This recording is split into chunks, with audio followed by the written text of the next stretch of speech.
السلام علیکم دوستو، ہم آپ کے لیے ایک بہت ہی پیارا بیان لے کر حاضر ہوئے ہیں جس کا عنوان ہے ایک بادشاہ کا ایک نیک عورت سے جنا۔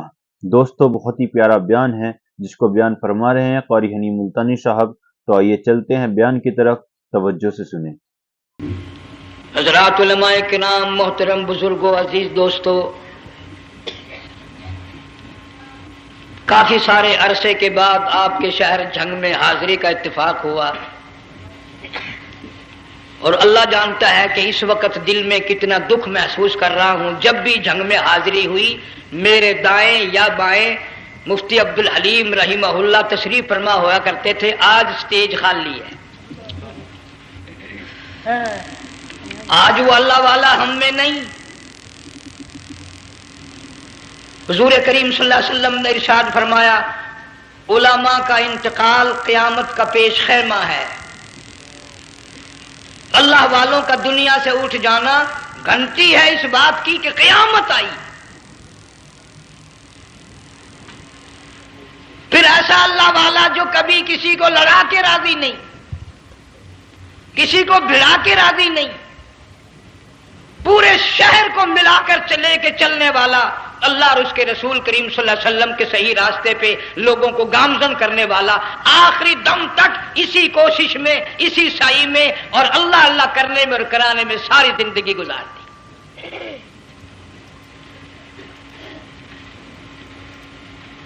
سارا شہر جھنگ مل کر، سارے علماء مل کر کوشش کریں، مفتی عبدالحلیم کو نہیں لا سکتے، یہ خلا پورا ہونے والا نہیں۔ پھر ساتھ ساتھ مولانا صوفی محمد یار صاحب سب قید رحمہ اللہ، وہ بھی اس دنیا فانی سے رخصت فرما گئے۔ ایک اچھے خاصے طبقے کو وہ بھی داغ مفارقت دے گئے، اور قریب ہی کے زمانے میں سرگود شہر میں مفتی احمد سعید صاحب رحمہ اللہ وہ بھی رخصت ہو گئے۔ تو یقین جانو ان حضرات کا دنیا سے اٹھنا اس بات کی علامت ہے کہ ملک میں کچھ نہ کچھ ہونے والا ہے۔ جب آگ لگتی ہے، طوفان آتا ہے، بارش آتی ہے، عورت اپنے بچوں کو تلاش کرتی ہے، ادھر آ جاؤ، بارش آ گئی، آگ لگ گئی، اللہ پاک بھی اپنوں کو پہلے بلا رہا ہے، یہاں کچھ ہونے والا ہے، تم پہلے ہی آ جاؤ۔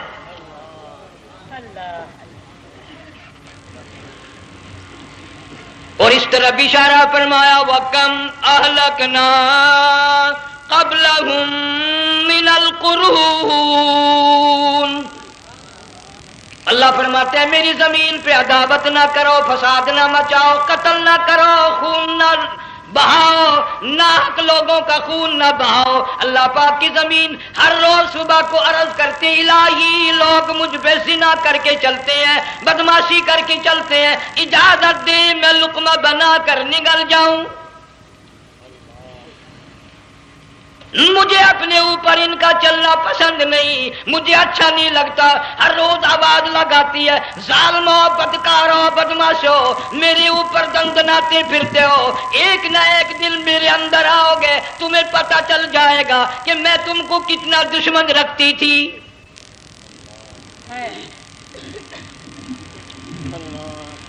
آج لوگ آزاد ہو گئے، جو کسی کی سمجھ میں آتا ہے وہی بکتا ہے، جو سمجھ میں آتا ہے وہی کرتا ہے، نہ کوئی راہ متعین رہی، نہ کوئی مسلک رہا، نہ کوئی بات رہی۔ جناب مدنی کریم صلی اللہ تعالی علیہ وسلم کا بڑا عظیم تر صحابی ہے، بہت بڑا جرنیل ہے، سیدنا معاذ بن جبل رضی اللہ تعالی عنہ، مدینے پاک میں بیمار ہے، آخری وقت ہے، دعا کرو اللہ ہم سب کو مدینے کی موت عطا فرمائے۔ اللہ، بہت جلیل القدر صحابی ہے۔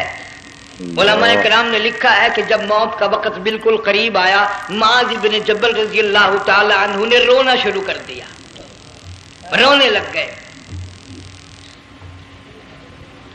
علماء نے لکھا ہے اس وقت بھی مدینے پاک میں اب تک بھی یہ رواج ہے، جب کسی پہ نزع طاری ہو، سکرات طاری ہو، موت قریب ہو، جتنے پاس بیٹھے کھڑے ہوتے ہیں سارے اللہ کے قرآن کی تلاوت کرتے ہیں۔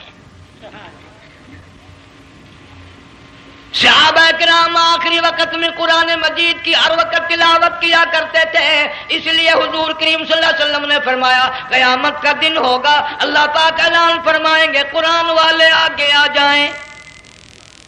عرض کیا جائے گا قرآن والوں سے کون مراد ہے؟ حق تعالیٰ جل شانہ فرمائیں گے میں قرآن والا اس کو کہتا ہوں جو میرے قرآن سے عشق رکھتا تھا، پیار کرتا تھا، محبت کرتا تھا، اتنا پیار تھا آخری وقت تھا، ادھر موت کا جھٹکا لگا، ادھر میرا بندہ قرآن پڑھ رہا تھا،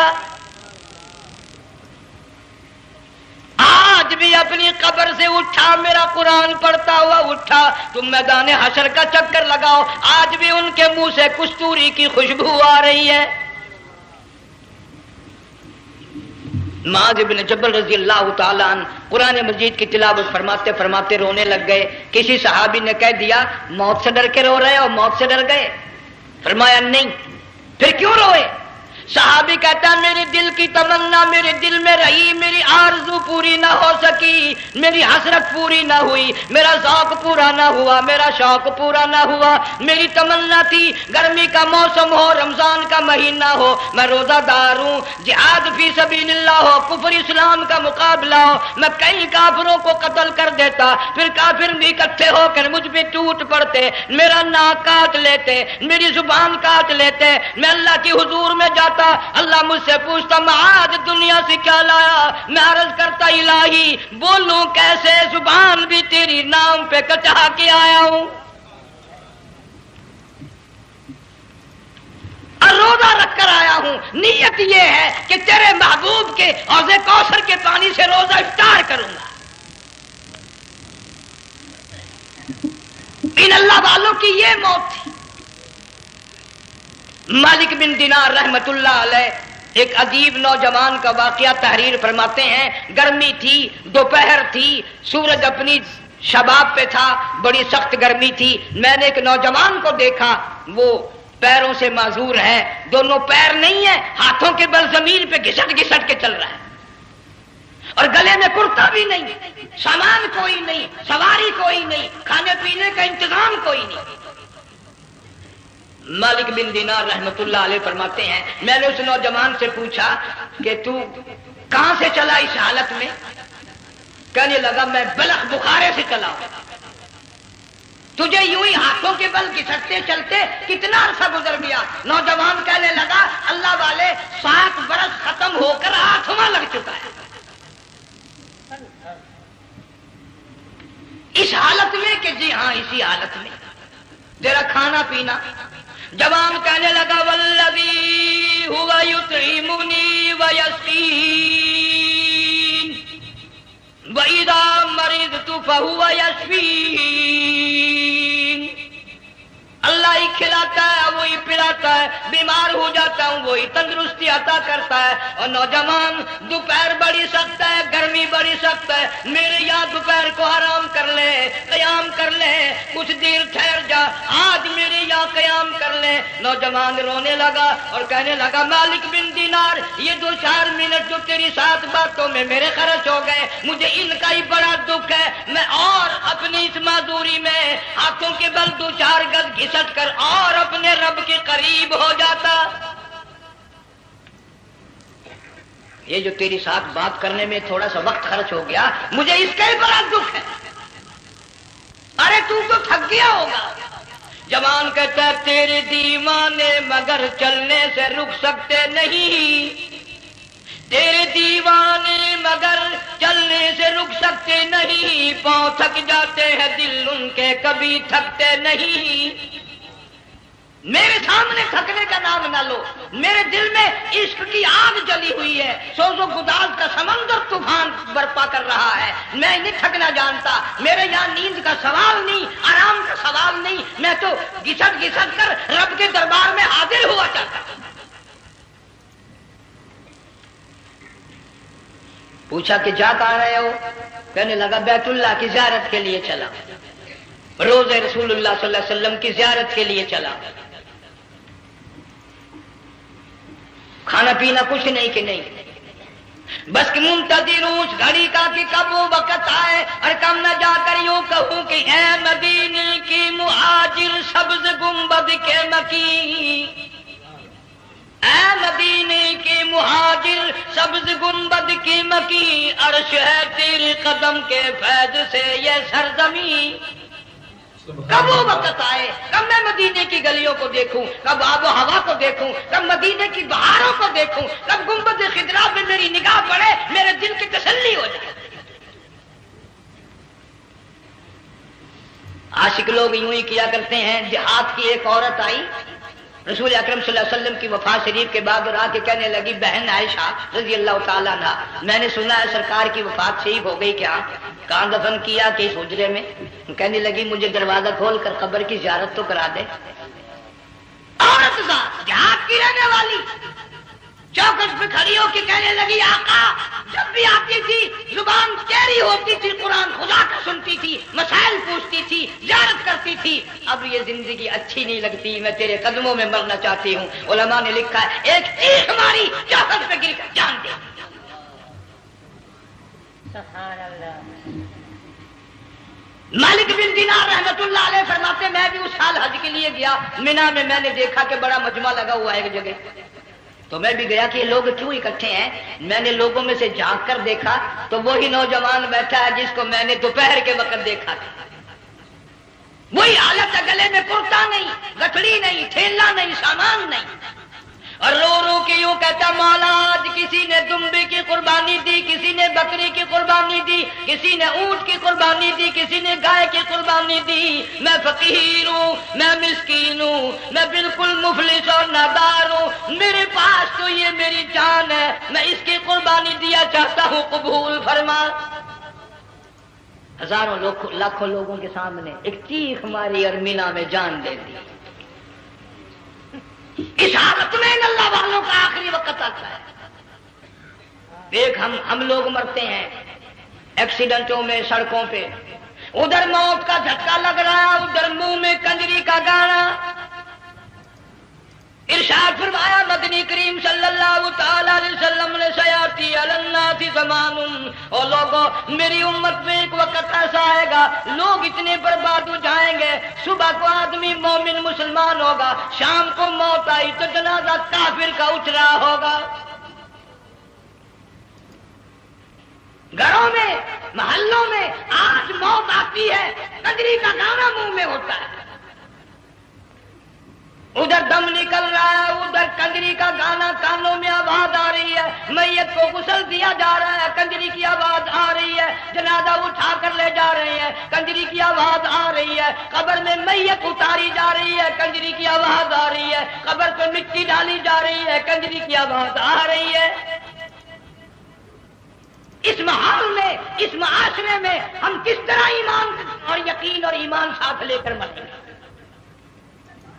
ہزاروں نہیں، لاکھوں کو مرتے وقت کلمہ نصیب نہیں۔ قسم دے کر پوچھو، ماں مر رہی ہے، کلمہ منہ سے نہ نکلا، باپ مر گیا منہ سے کلمہ نہیں نکلا، بیگم صاحبہ چل بسی منہ سے کلمہ نہیں نکلا۔ ہزاروں چلے گئے اور اپنے جانے کا پھر بھی یقین نہ آیا۔ تم نے کبھی سوچا تک نہیں، خیال تک نہیں کیا۔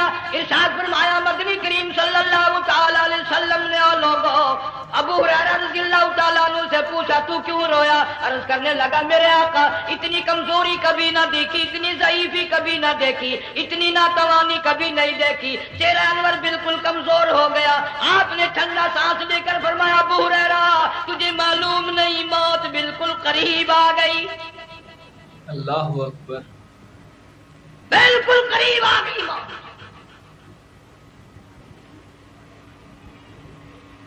تیری ایک انگلی پکڑ کر اگر کوئی مروڑ دے کتنا دکھ ہوگا، درد ہوگا، ہائے ہائے ہائے۔ جنگ والوں کبھی تم نے سوچا نہیں 360 رگیں ٹوٹیں گی کیا حال بنے گا، آزاد چھوٹیں گے، سر کے بالوں سے لے کر پیروں کے ناخنوں تک ہر جوڑ کو توڑ کے رکھ دیا جائے گا، وزیروں، سفیروں، امیروں، حسینوں، جمیلوں، تمام کے جوڑوں کو اکھاڑ کے رکھ دیا جاتا ہے۔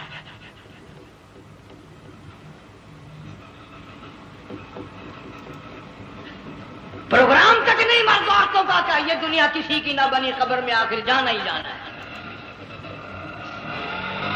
علماء کرام نے لکھا ہے کہ حضرت عیسیٰ علیہ السلام کے پاس لوگ آئے، اور کہنے لگے نئی نئی قبروں سے مردے زندہ کر کے دکھاتے ہو، آؤ ہم ایک پرانی قبر پہ لے کے چلتے ہیں، مردہ زندہ کر کے دکھاؤ۔ عیسیٰ علیہ السلام تشریف لے گئے، فرمایا قم بإذن اللہ، ایک نوجوان زندہ ہو کر قبر سے نکل کر سامنے آ کر کھڑا ہو گیا۔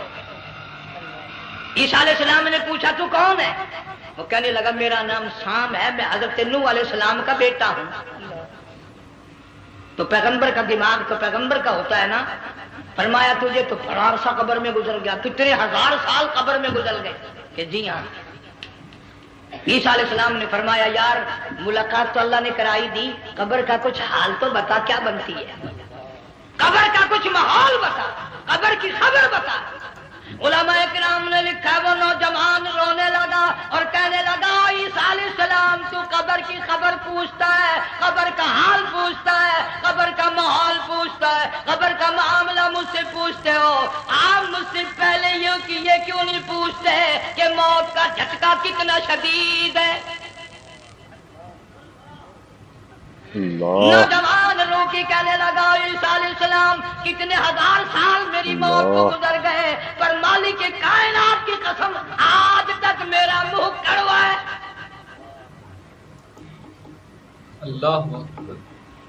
اس لیے جنگ والوں لمبی چوڑی بات کہنے کا وقت نہیں، حالات نہیں، میں تو تمہیں اتنا سا پیغام دینے آیا، کھانے پینے کا زمانہ ہے، میں جانتا ہوں تم کیلے کھاتے ہو، تمہیں کیلے کا ذائقہ معلوم ہے، امرود کا ذائقہ تم کو معلوم ہے، انار کا ذائقہ تمہیں معلوم ہے، انگور کا ذائقہ معلوم ہے، انناس کا ذائقہ معلوم ہے، آم کا ذائقہ معلوم ہے، ہزاروں پھلوں کے ذائقے تمہیں معلوم ہے، ہزاروں مٹھائیوں کے ذائقے تمہیں معلوم ہے، ہزاروں بیکری کی چیزوں کی ذائقے تمہیں معلوم ہے، ہزاروں شربتوں کے ذائقے معلوم ہے، پر تم نے جنگ والوں کبھی بھی قبرستان میں جا کر قبر والوں سے یہ نہیں پوچھا او قبر والوں ذرا بتاؤ تو صحیح موت کا ذائقہ کیسا ہے؟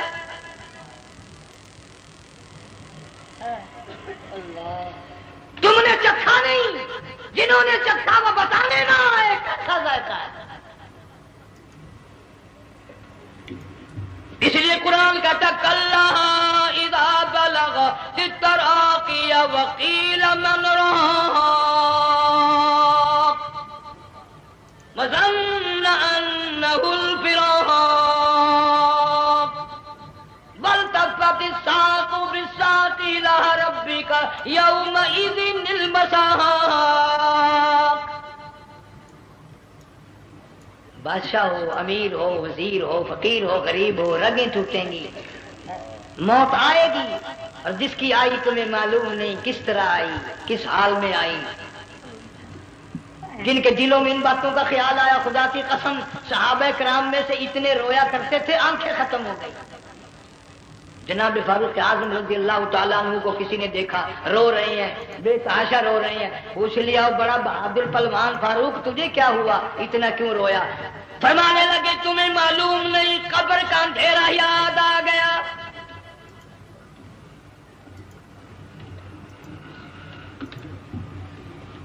ایک 1,29,000 صحابہ کرام اس آخرت کے لیے قربانیاں دیتے آئے، اولاد کی قربانی دی، مال کی قربانی دی، جان کی قربانی دی، جو کرنا پڑا وہ کر گزرے، لیکن محمد عربی صلی اللہ علیہ وسلم کا دامن نہ چھوڑا۔ اسی لیے ہر سال اللہ پاک جل شانہ نے اس امت کو یہ موقع دیا کہ سنت خلیل پہ عمل کرتے کرتے قربانیوں کی یاد تازہ ہو جائے، قربانیوں کی یاد تازہ ہو جائے۔ قرآن کریم میں جا بجا ابراہیم علیہ السلام کا اللہ پاک نے ذکر خیر فرمایا، یوں فرمایا ہم نے ان کے بڑے امتحان کیے، بڑی آزمائش کی، وہ ساروں میں کامیاب ہوئے۔ تم ہر وقت اللہ سے یہ دعا کیا کرو اللہ ہمیں امتحان میں نہ ڈالے، آزمائش میں نہ ڈالے، ہم امتحان کے قابل نہیں۔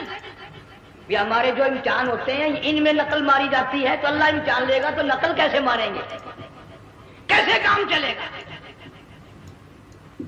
جناب ابراہیم علیہ السلام کو اللہ پاک نے ہزاروں امتحان میں مبتلا کیا، ہزاروں آزمائشیں کی، فَأَتَمَّهُنَّ سب میں کامیاب گیا، سب میں پاس نکلا۔ ایک آزمائش ایسی بھی آئی ہے اللہ کی توحید کی وجہ سے شرک کو مٹانے کی وجہ سے ابراہیم علیہ السلام کا سارا مصر فلسطین دشمن بن گیا. حضرت سارہ کو ساتھ لے کر چل دیے. ایک بیوی ساتھ ہے, اکیلا دم ہے. یہاں تو لوگ محلوں میں شہروں میں کہتے ہیں جی میں اکیلا ہی ہوں, میں کیا کروں. اگر خلیل کہتا کہ میں اکیلا ہوں تو آج قرآن میں اس کا ذکر خیر کیسے ہوتا. پرواہ نہ کی. وہ کہتا میرے لیے میرا اللہ کافی ہے. کون کہتا ہے میں اکیلا ہوں, میری ساتھ تو اللہ ہے. مصر سے گزرنے لگے. بادشاہ کے ملازموں نے بادشاہ کو جا کے بتایا بڑی خوبصورت عورت گزر رہی ہے تیرے حلقے سے, بہت بڑی خوبصورت عورت ہے. کہ ملازم پکڑ کے لے کے چلے تو عورت ساتھ ہے. حضرت سارہ رونے لگ گئی. خلیل میرا کیا بنے گا. پیغمبر کو اللہ کی ذات پر بڑا یقین ہوتا ہے. فرمایا پرواہ نہ کر, میری آبرو میرے مولا کی آبرو ہے. چاہے جہاں چلی جا, میری عزت کی حفاظت میرا اللہ کرے. فرمایا فاللہ خیر حافظا وہو ارحم الراحمین. پرواہ نہ کر, میں اس کا پیغمبر ہوں, نبی ہوں. چیخا میں جلا اس کے لیے, سارے دکھ اٹھاتا ہوں اس کے لیے.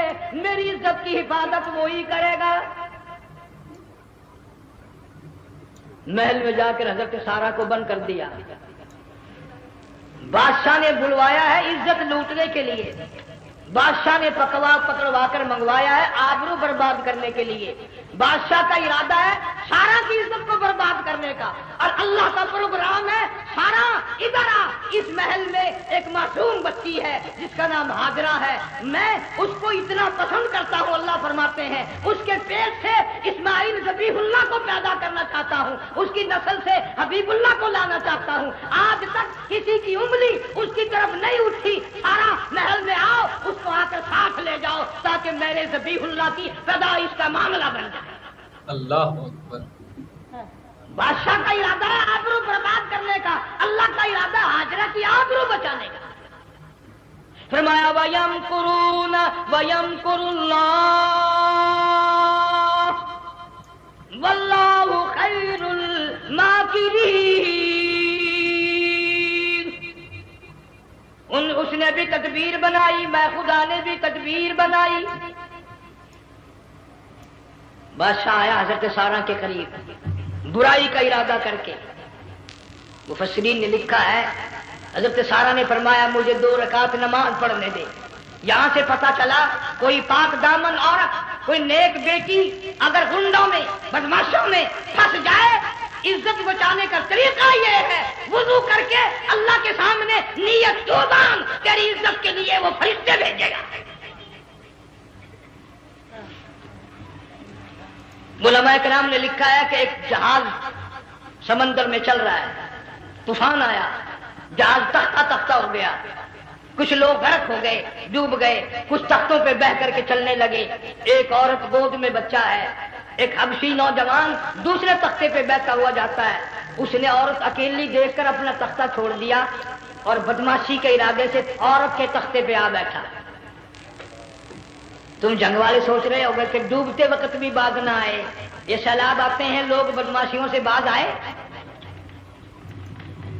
ڈوب گئے مگر باز نہ آئے, بغیر کی لوگ کرتے ہی رہے. علماء کرام نے لکھا حبشی نوجوان نے عورت کا بچہ چھینا سمندر میں پھینک دیا. عورت روئی اور کہنے لگی میرے اللہ بیٹھی رہتی ہوں, عزت جاتی ہے, حرکت کرتی ہوں ڈوب جاؤں گی. میں نے سنا ہے سمندر کی گہرائیوں سے تو نے یونس علیہ السلام کی سنی تھی, میں تو پانی کے اوپر بہ رہی ہوں. مولا میری آبرو بچا, میرا ایمان بچا, میری عزت بچا, تیرے سوا میری سننے والا کوئی نہیں. لا الہ الا انت سبحانک انی کنت من الظالمین. علماء نے لکھا ہے کہ ایک گردن سی نمودار ہوئی پانی میں سے اور حبشی نوجوان کو ایک ہی لقمہ بنا کر لے گئی. وہ تو ہر جگہ سنتا ہے, پکارنے والا بے بس بے کس ہو کر جب اس کو پکارتا ہے وہ ہر جگہ وہ انداز پہنچاتا ہے. وہ ہے جو موجود ہر جگہ. عورت بہتی بہتی کنارے جا لگی، ایک جہاز قریب آیا، دوپٹے کا اشارہ کر کے اس کو بلایا۔ جہاز میں جب سوار ہوئی تو دیکھتی کیا ہے، ایک نوجوان کی گود میں اس کا وہ بچہ جو سمندر میں پھینک دیا تھا بیٹھا ہوا کھیل رہا ہے۔ ٹوٹ پڑی، میرا بچہ ہے۔ لوگوں نے کہا تیرا کہاں سے آیا؟ ماجرا سنایا، اس طرح ہوا۔ جہاز کے کپتان نے کہا ہم جہاز لے کر آ رہے تھے، غیب سے آواز آئی جہاز ادھر کو لے آؤ ورنہ دبو دیا جاؤ۔ ہم جب جہاز وہاں لے کر پہنچے تو دیکھتے کیا ہے کہ ایک جانور کی پیٹھ پہ یہ بچہ بیٹھا ہوا کھیل رہا تھا۔ عزت بھی بچی، ایمان بھی بچا، بچہ بھی بچا، اور کوئی بچانے کے لیے تدبیر کرے جبھی نہ۔ حضرت سارہ نے نماز پڑھ کر بددعا کر دی، بادشاہ کے سارے بدن میں درد ہونے لگا۔ پیغمبر کا سارا گھر بڑا کریم ہوتا ہے، جب اس کو درد نے ستایا نا، کہنے لگا میں وعدہ کرتا ہوں تجھے کچھ نہیں کہوں گا، میرے لیے دعا کر دے۔ اب اگر کوئی جنگ کا ہوتا یا میں ہوتا کہتا دفع ہو، تیرے واسطے دعا کا دی۔ لیکن حضرت سارہ نے پھر جولی پھیلا دی، مولا وعدہ کرتا ہے، بدماشی سے توبہ کرتا ہے، اس کو تندرستی عطا فرما دے۔ اللہ نے تندرستی عطا کر دی۔ وہ پھر کہنے لگا لو ایسی حسین عورت کب آپ آئے گی، پھر برائی کے لیے تیار ہوگی۔ یہاں پھر پتہ چلا کہ یہ جو گنڈے بدماش ہوتے ہیں ان کی قسم کا بھی کوئی یقین نہیں۔ اگلے دن ایک آدمی نے قسم کھائی تو اس کے خلاف کرنے لگا۔ لوگ کہنے لگے کہ تو نے قسم کھائی تھی، قرآن اٹھایا تھا، اب کہ کیا تھی گیا بل ڈٹھی ہوئی مسجد سی، پاٹیا ہوا قرآن سی۔ اگر ڈٹھی ہوئی مسجد سی تو پاٹیا قرآن سی، قرآن کے رب پورا سی جگہ میں چاہے، مگر اسے یہ معلوم نہیں کہ تو نے تو پاڑیا قرآن اٹھایا، ڈٹھی ہوئی مسجد میں اٹھایا۔ خدا کا جب غضب آئے گا تو وہ ادھورا نہیں آئے گا، وہ ادھورا نہیں آیا کرتا۔ 3 مرتبہ اس بادشاہ نے حضرت سارہ کے ساتھ ایسا کرنے کا ارادہ کیا، پھر دعا ہوئی، پھر بد دعا ہوئی، پھر دعا ہوئی، پھر بد دعا ہوئی۔ آخر کار کہنے لگا اپنے ملازموں کو کہ وہ بدماش ہو، عورت کے روپ میں کسی بلا کو پکڑ کے لائے ہو، کسی جن بھوت کو لے آئے ہو، اور کہنے لگا تو چلی میرے محل سے جلدی چلی جا۔ اور جاتی جاتی وہ کہا کہ یہ تیری خدمت کیا کرے گی، یہ بچی میرے محل میں ہے، اس کو ساتھ لے جا۔ حضرت سارہ کو ہاجرہ کو ساتھ کر دیا، سیانی ہو گئی، حضرت ابراہیم علیہ السلام سے نکاح کر دیا، اسماعیل علیہ السلام پیدا ہو گئے۔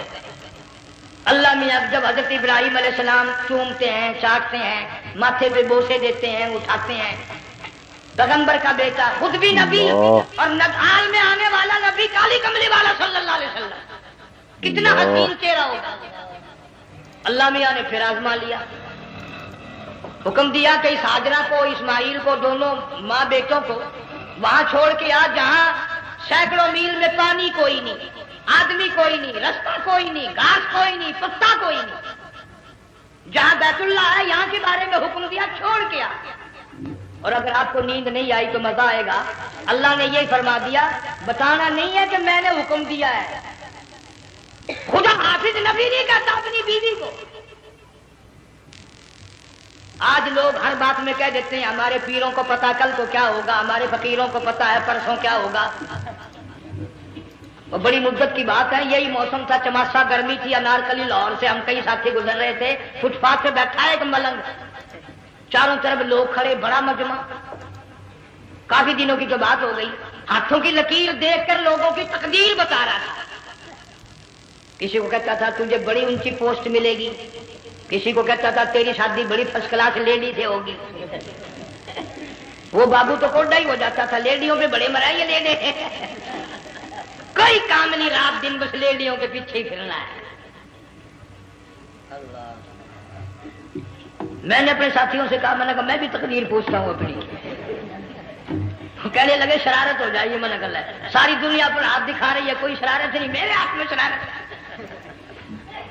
1 روپیہ لے رہا تھا وہ، میں بھی لوگوں میں گھساتا بھیڑ میں سے اوپر نیچے ہی ہوتا میں بھی پہنچ گیا، اور دونوں گھٹنے میں نے زمین پہ رکھ دیا، روپیہ ہاتھ میں، میں نے اس کے لے کر کہا، میں کہا ملنگ جی اگر اب دیکھا میری شادی ہو جائے گی کہ نہیں۔ اب اس نے دیکھ کے میری طرف کہنے لگا، اس نے سوچا کہ یہاں اچھے بھلے کو نہیں ملتی پاکستان میں، اسے کون دے گا؟ اچھی طرح میرا ہاتھ دیکھا بھی نہیں، جھٹک کے کہنے لگا تیری شادی نہیں ہو رہی، میں کیا کھوتے تیرے باپ کے 8 بچے کھیل رہے ہیں.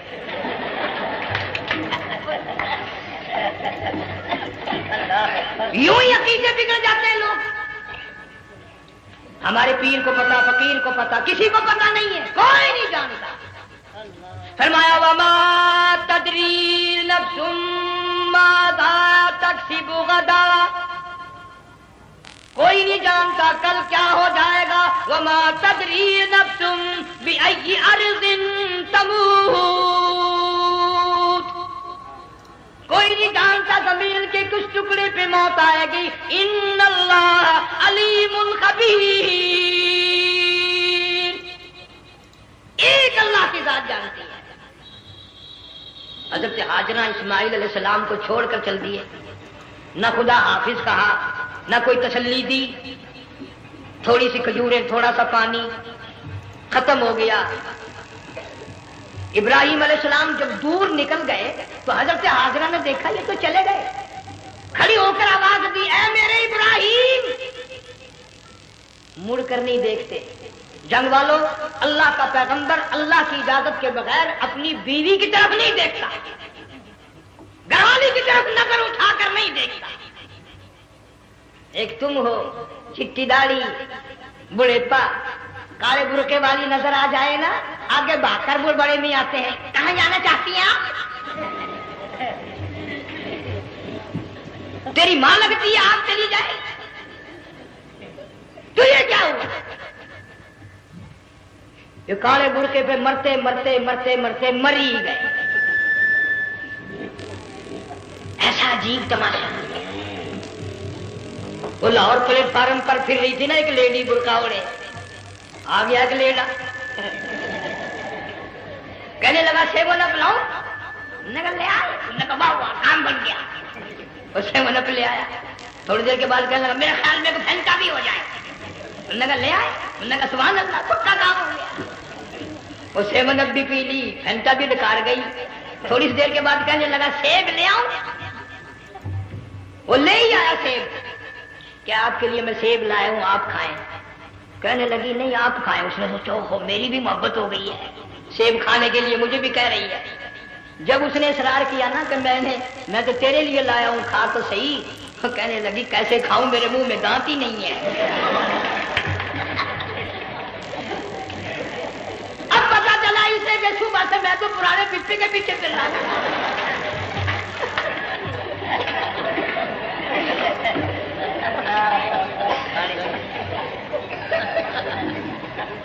صرف برقع دیکھا چل دی. یہاں پیغمبر اپنے گھر والی کی طرف نہیں دیکھتا. حضرت ہاجرہ نے اسماعیل علیہ السلام کو سینے سے لگایا. عرب کی قداور مائی، طاقتور مائی، دوڑ لگا کر حضرت خلیل کا راستہ آ کے روک لیا اور کہنے لگی میں جوان عورت، یہ پیارا نور نظر، یہ لخت جگر، شکل تو دیکھو، صورت تو دیکھو، ہمیں یہاں چھوڑ کے جا رہے ہو. اللہ کا پیغمبر بولتا نہیں. پتا چلا پیغمبر اللہ کی اجازت کے بغیر سانس نہیں لیتا، آنکھ کا اشارہ نہیں کرتا.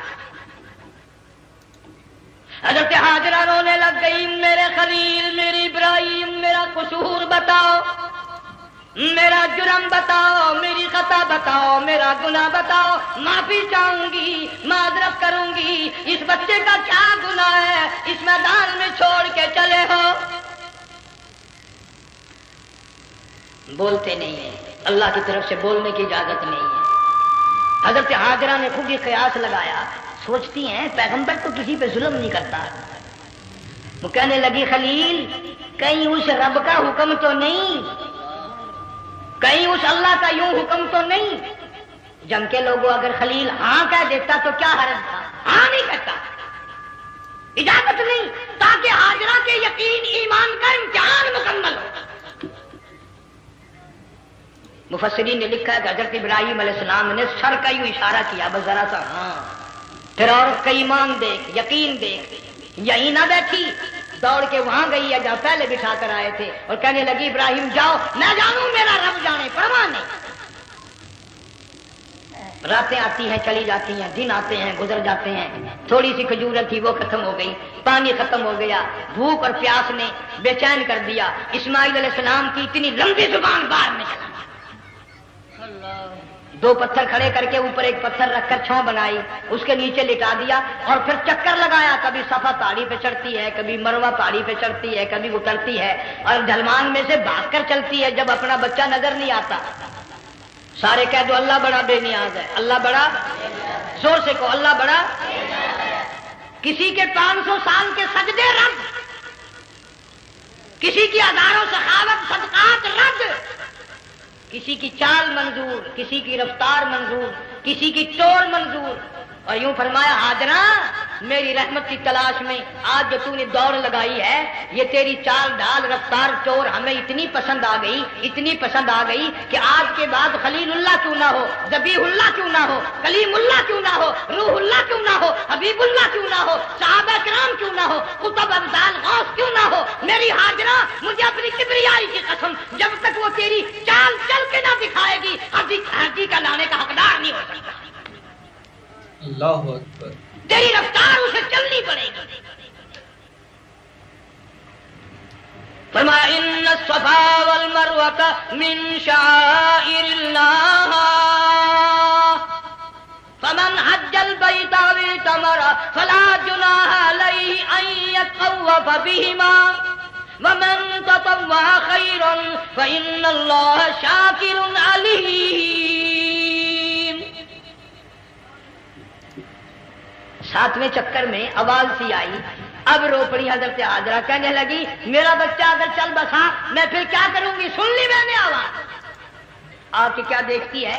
اسماعیل علیہ السلام کی نرم و نازک ایڑیاں جس زمین پہ رگڑی گئی تھی وہاں سے چشمہ جاری کر دیا۔ حضرت ہاجرہ نے پی لیا، بھوک بھی ختم ہو گئی، پیاس بھی ختم ہو گئی، بچے کو بھی پلایا۔ اللہ تعالیٰ نے خانہ کعبہ کی بنیاد ڈال دی، ایسے گھر کی بنیاد ڈالی۔ حضور صلی اللہ علیہ وسلم فرماتے ہیں 500 سال کی عبادت ایک طرف اور بیت اللہ پہ ایک نگاہ یوں ڈالنا ایک طرف۔ 500 سال کی عبادت کا وہ ثواب نہیں جو ایک نظر خانہ کعبہ پہ ڈالنے کا ثواب ہے۔ اور اللہ پاک یوں فرماتے ہیں کہ جو آنے والا حجر اسود کو بوسہ دیتا ہے، اللہ پاک یوں فرماتے ہیں میں سمجھتا ہوں میرا سجا ہاتھ پکڑ کر میرے بندے نے چوم لیا۔ جو غلاف کعبہ کو پکڑ کر مانگتا ہے، اللہ فرماتے ہیں میں یہ سمجھتا ہوں میرا دامن پکڑ کے مانگ لیا۔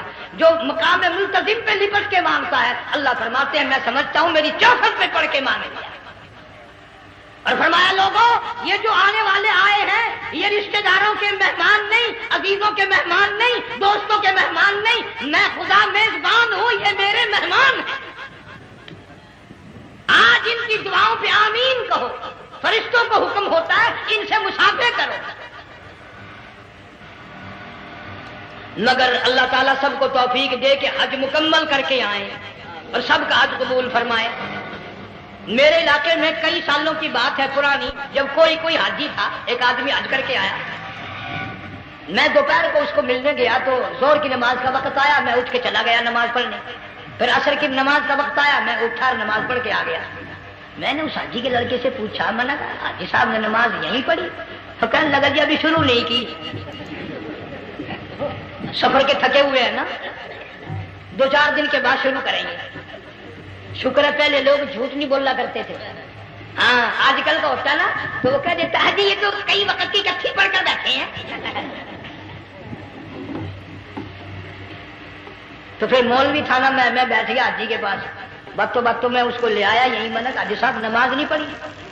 کہنے لگا آپ ہی لوگوں سے سنا ہے کہ بیت اللہ میں جو ایک نماز پڑھے 1,00,000 کا ثواب ملتا ہے، مسجد نبی میں جو ایک نماز پڑھے 50,000 کا ثواب ملتا ہے۔ 4 مہینے پڑھ کے آیا، وہ حساب لگا لو۔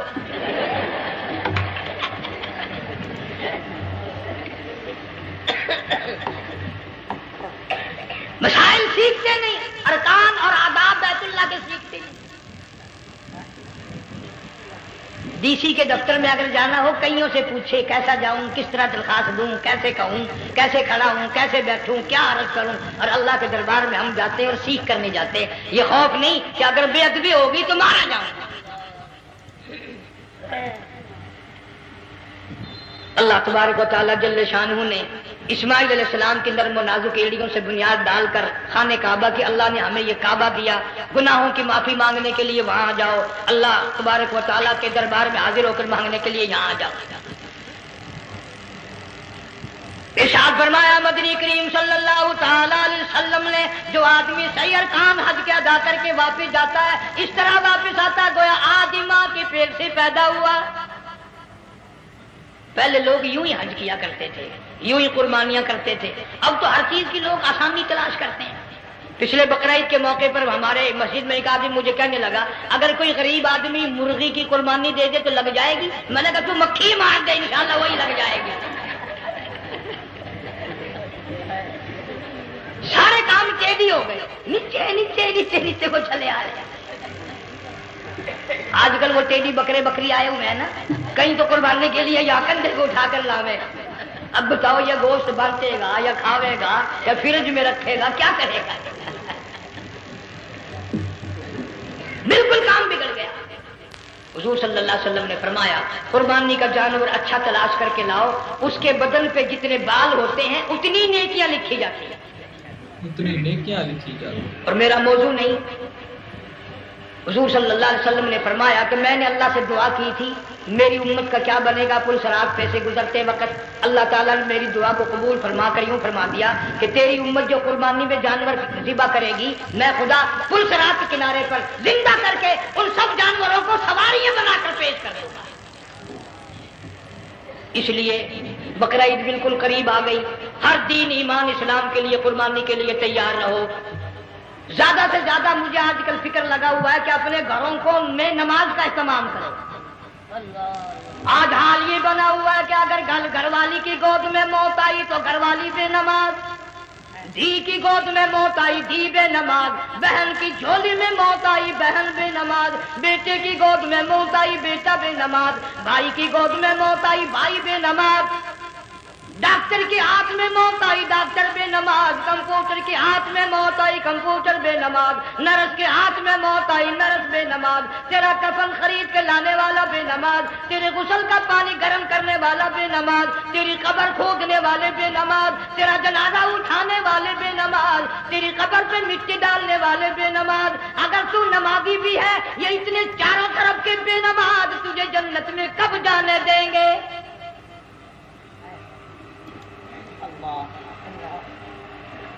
اس بچی کا فکر کیوں نہیں کرتا؟ کلاس میں فیل ہو جائے تجھے دکھ لگتا ہے میری بچی فیل ہو گئی، ساری عمر نماز نہ پڑھے تجھے کبھی درد نہیں ہوا کہ جہنم کے انگاروں میں جلے گی؟ بیوی ایک دن تیرا کہنا نہ مانے آگ لگ جاتی ہے، ساری عمر نماز نہ پڑھے بے ایمان تجھے کبھی آگ نہیں لگے۔